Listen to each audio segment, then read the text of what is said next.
پہلے تو آج کی دو خبریں ہیں، دونوں کو آپ کس طرح سے ریٹ کریں گے؟ شکیل الرحمان صاحب کی گرفتاری اور مریم نواز نے جو خاموشی توڑی ہے اور ایک طرح سے کم بیک ان کا جو ہوا ہے، کیا کہیں گے سر آپ؟ ہاں نہیں، مریم کی خاموشی توڑنا جو ہے نا، مجھے خاموشی خود جو ہے اسٹریٹجک لگی مجھے کوئی ایسا کبھی نہیں لگا کہ مریم نواز جو ہے کسی ڈر کے خوف سے خاموش ہو گئی ہیں۔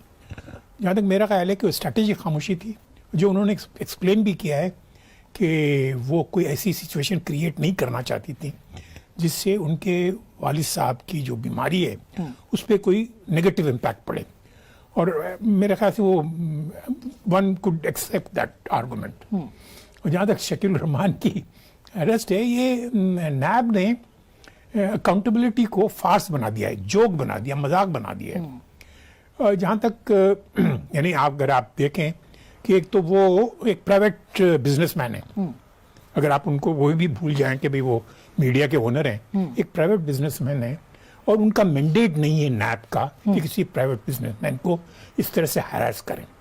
دوسرا یہ کہ نیا جو آرڈیننس آیا ہے نیب کا، اس نے اس کو اور بھی یعنی ان کے پرویو سے نکال دیا بزنس مین کو۔ اگر آپ کو یاد ہے کہ خود عمران خان نے جب یہ اناؤنس کیا تھا کہ میں سول سرونٹس کو، بزنس مین کو نکال رہا ہوں نیب کے پرویو سے، تو اس سے یعنی یہ بھی ظاہر ہوتا ہے کہ یہ انہوں نے غلط حرکت کی ہے۔ بالکل۔ تیسرا ایک کہ جو اسلام آباد ہائی کورٹ کا جو ججمنٹ ابھی پرسوں آیا ہے، جی ہاں، اس میں بڑا کلیئرلی انہوں نے کہا ہے کہ آپ کسی کو اریسٹ نہیں کر سکتے جب تک آپ کے پاس کوئی ایویڈنس کنکریٹ نہ ہو۔ نہیں ہو، بالکل۔ تو جہاں تک میرا یہ خیال ہے کہ یعنی جنگ جیو گروپ کو بھی چاہیے کہ وہ اپنا ڈیفنس جو ہے اپنے جرنلسٹوں سے نہ کرائیں بلکہ وکیلوں سے کروائیں۔